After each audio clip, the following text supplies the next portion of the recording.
একজন দায়ী মুসলিম ভাইয়ের স্মৃতিচারণ করতে যাচ্ছি। উনি অনেক বড় দায়ী ছিলেন। ওনার অন্তরটা ব্যথায় ব্যথিত ছিল যে উনি ইসলাম কবুল করার কারণে ওনার ঘরের দরজা, যেটা ঘরের ভিতর সাইডে ছিল, ওটা বন্ধ করে তার পরিবারের লোকজন তার ঘরের দরজাটা বাহিরের দিকে, রাস্তার দিকে দিয়ে দিয়েছে। দাওয়াতের ফিকির করতেন, ভ্যানে যারা উঠতো তাদেরকে দাওয়াত দিতেন, মুসলিম হলে নামাজের দাওয়াত দিতেন, আমলের দাওয়াত দিতেন, অমুসলিমদেরকে ইসলামের দাওয়াত দিতেন। তো ভ্যান চালানোটা বাহ্যিক একটা পেশা ছিল, কিন্তু মূল নেশা ছিল তার দাওয়াত। ভ্যান থেকে যে উপার্জন করে, সে উপার্জনের টাকা দিয়ে সে বিকাল বেলা এসে উপজাতি সাঁওতালদের মাঝে তাদের চা পান করায়, চা খাওয়ায়, আড্ডা দেয়, আর এর ফাঁকে সে দাওয়াত দেয়। দাওয়াতের উদ্দেশ্যেই সে এই খেদমতে খালকটা করতো। আসসালামু আলাইকুম ওয়া রাহমাতুল্লাহি ওয়া বারাকাতুহু। আজকে খুবই ভারাক্রান্ত হৃদয়ে একজন দায়ী মুসলিম ভাইয়ের স্মৃতিচারণ করতে যাচ্ছি, যিনি আজকে রোড অ্যাক্সিডেন্টে দুনিয়া থেকে চলে গিয়েছেন, মৃত্যুবরণ করেছেন। ইন্না লিল্লাহি ওয়া ইন্না ইলাইহি রাজিউন। আমি সেই দায়ী ভাইয়ের স্মৃতিচারণ করছি। আজ থেকে বেশ কয়েক বছর আগে আমার মোবাইলে একটি ফোন আসলো। আমি সালাম দিলাম। অপর প্রান্ত থেকে জিজ্ঞাসা করলাম, আপনি কে বলছেন? অপর প্রান্ত থেকে বললেন, আমি জোসেফ বলছি, বিরামপুর থেকে। বললাম, কি খেদমত করতে পারি? উনি বললেন, আমি আপনার একটি বই পড়েছি, বইটির নাম হলো বড়দিনের উপহার। বাকি আমার কয়েকটি প্রশ্ন আছে ইসলাম সম্পর্কে, বা আপনি যা লিখেছেন এই বিষয়ে। তো ওনার কিছু প্রশ্ন ছিল, প্রশ্নগুলির উত্তর আমি দেওয়ার চেষ্টা করি। সম্ভবত উনি সন্তুষ্ট হলেন এবং ওনার মনোপত উত্তর পেলেন। তো উনি মোটামুটি কথা বলে শেষ করলেন। আমিও ভেবেছি হয়তো আবার কোনো কারণে যদি দাওয়াত দিতে হয়, আমি নাম্বারটা আমার মোবাইলে জোসেফ নামেই সেভ করে রেখেছি, বিরামপুর জোসেফ। পরবর্তীতে আমাদের ওই বিরামপুরে একটা এলাকায় আমাদের দাওয়াতে একটি সফর হয়, 3 দিনে আমরা জামাতে যাই। ইমাম সাহেব আমাকে বললেন যে, হুজুর, আপনার সাথে একজন মুসলিম ভাই দেখা করতে আসবেন। ইমাম সাহেব ওনাকে জানিয়েছেন। ঘটনাটাই হলো এই, স্থানীয় ইমাম সাহেবের কাছে ওই জোসেফ, উনি ইসলাম কবুল করতে এসেছেন। উনি কালেমা পড়িয়ে দিলেন। যখন বললেন যে আপনার একটা নাম রাখা দরকার, কি নাম রাখতে পারি? তখন বললো, আচ্ছা, নাম রাখতে হবে, তাহলে একটা কাজ করেন, এই যে এই বইয়ের মধ্যে যে নাম আছে, এই নামটাই আমার নাম হিসেবে রেখে দেন। তো উনি আমার নামে উনি ওনার নাম রাখেন জুবায়ের আহমদ বলে। তখন তার সাথে উনি ওনাকে ফোন দিয়ে বললেন যে, ওই যে জুবায়ের সাহেবের নামে তো আপনার নাম রাখা হয়েছে, উনি তো অলরেডি চলে আসছেন, আমাদের এখানে আছেন। খুব উনি আবেগ আপ্লুত হয়ে খুব আগ্রহের সাথে আসলেন।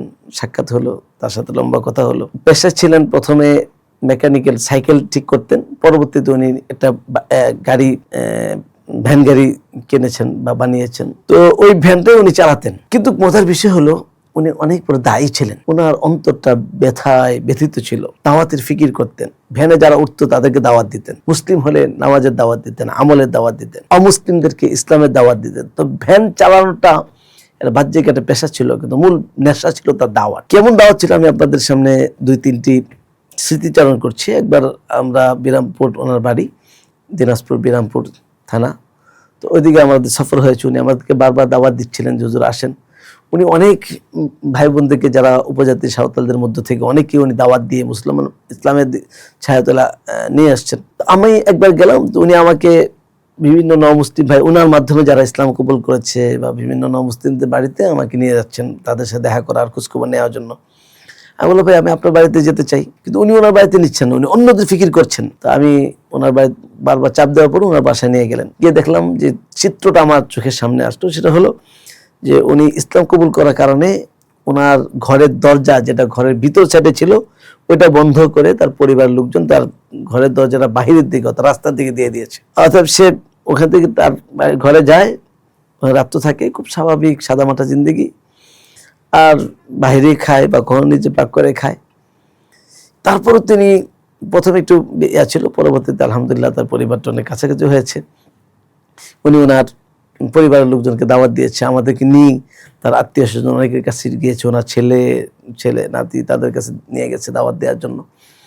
তো ওনার মধ্যে একটা সবসময় বেচেনি ছিল, ফিকির ছিল, কিভাবে দাওয়াত দেওয়া যায়, দাওয়াতেরকে ফিকির করা যায়। তো আরেকবার ঘটনা, আমি ওখানে গেলাম। তো ওখানকার স্থানীয় ইমাম সাহেব বললেন, হুজুর, ও তো শুধু খালি দাওয়াতি কাজ করেন, ভ্যান যেটা চালায়, ভ্যান থেকে যে উপার্জন করে, সে উপার্জনের টাকা দিয়ে সে বিকাল বেলা এসে উপজাতি সাঁওতালদের মাঝে তাদের চা পান করায়, ফ্রি চা খাওয়ায়, আড্ডা দেয়, আর এর ফাঁকে সে দাওয়াত দেয়। দাওয়াতের উদ্দেশ্যেই সে এই খেদমতে খালকটা করত এবং এই সেবা করত। কিন্তু আজকে আমরা জানতে পারলাম, সে আমার কিছুক্ষণ আগেও তার সন্তান, তার ছেলের সাথে আমার কথা হয়েছে, রোড অ্যাক্সিডেন্ট করেছে। অর্থাৎ একটা বাস এসে হয়তো বা লাগিয়ে দিয়েছে। তো আমরা তার জন্য দোয়া করি, আল্লাহ পাক থেকে আমরা আশা করি সে যেন শাহাদত পাবে। আল্লাহ পাক থেকে শাহাদত মর্যাদা দান করুন, তার পরিবারের লোকজনকে আল্লাহ হেদায়েত দান করুন। তার মধ্যে তাওয়াক্কুল ছিল, ভরসা ছিল, অন্য পর্যায়ে তাওয়াক্কুল। একটা স্মৃতিচারণ করছি, তা তাওয়াক্কুলের, আল্লাহর উপর ভরসা। এই কয়েক বছর আগে সে বিশ্ব ইজতেমায় আসবে, তার কাছে অর্থ ছিল না যে পরিমাণ টাকা দিয়ে সে আসবে, কিন্তু সে আল্লাহর উপর তাওয়াক্কুল করে চলে আসছে। এখন সে বলতেছে যে ইজতেমায় থাকবে কোথায়, আমাদের তাবু কোথায়, তাও সে জানে না। সে বলতেছে আমি আল্লাহকে বললাম যে আল্লাহ আমার মিতার সাথে দেখা করায় দিও। তো 5-7 মিনিটের ব্যবধানে আমিও যাচ্ছিলাম কামারপাড়া রুটে, উনি স্টেশন রুট থেকে আসছে। তো হঠাৎ করে দেখি উনি মাথায় একটা কাঠি নিয়ে আসতেছেন। তো আমি তাকে দেখে ডাক দিলাম মিতা। উনি বলছে আরে মিতা, আমি তো আপনার খুঁজতেছি কোথায়। যাক, পরবর্তী কথা বসে বললাম আমি আল্লাহকে বললাম যে আল্লাহ মিতার সাথে দেখা করে দাও। 5 মিনিট জানি আল্লাহ আপনাকে দেখা করে দেয়, এত লক্ষ লক্ষ মানুষের মধ্যে কিভাবে সম্ভব? এটাই আল্লাহ পাক পারেন। তো এরকম আরো অনেক তার তাওয়াক্কুল, তার কথা, তার আমলের কথা। যে একদিন আমি অনেক রাত্রে মাহফিল শেষ করবো, কোনো একটা প্রোগ্রাম শেষ করে আমি ফিরছি, তো ভাবলাম যে ঠিক আছে মাদ্রাসায় যাই।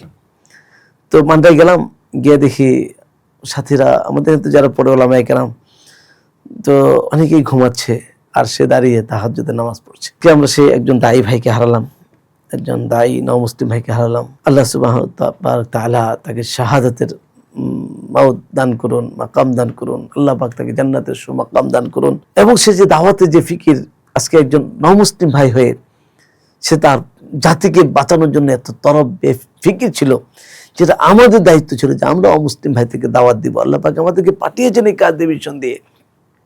আজকে আমরা এই কাজকে বাদ দিয়েছি, দাওয়াতকে বাদ দেওয়ার কারণে মানুষ জাহান্নামে যাচ্ছে। জাহান্নাম থেকে বাঁচানোর যে ব্যথা দরদ ফিকির আমাদের ছিল, এটা আমরা বাদ দিয়েছি, ত্যাগ করেছি।